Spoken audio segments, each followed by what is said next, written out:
இங்க கண்ணு தெரியாத பெண்கள் குளிக்கிறதுக்காக போறாங்க. அங்க இவங்களுக்கே தெரியாம 3 பேர் இவங்க குளிக்கிறத பாக்குறாங்க. அதுல ஒரு பொண்ணு மட்டும் வித்தியாசமான வாசனை வருது, வேற யாரும் இருக்காங்கன்னு ஃபீல் பண்றாங்க. அதனால எல்லா பொண்ணுகளையும் வெளியே கூட்டு வந்துடுறாங்க. இந்த ஆசிரமத்தோட வாட்ச்மேன் கோட்டி அந்த பக்கமா வராரு. இவரால் வாய் பேசவும் முடியாது, காதும் கேட்காது.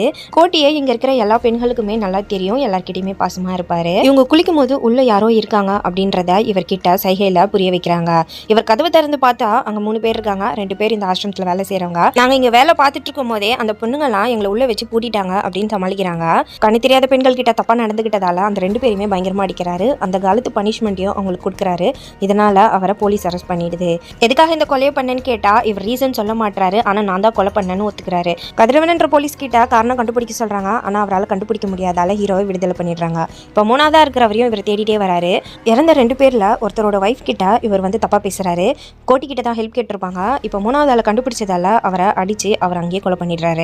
மறுபடியும் போலீஸ் இப்போ இவரை அரெஸ்ட் பண்ணிடுது. இவருக்கு ஒரு தங்கச்சி இருப்பாங்க. இவர் அரெஸ்ட் பண்ணதுனால அவங்க பயங்கரமா ஃபீல் பண்றாங்க. கதிரவன் காரணத்தை கண்டுபிடிச்சிருப்பாரு. அந்த பெண்களை கூட்டு வந்து சாட்சி சொல்ல வைக்கிறாரு.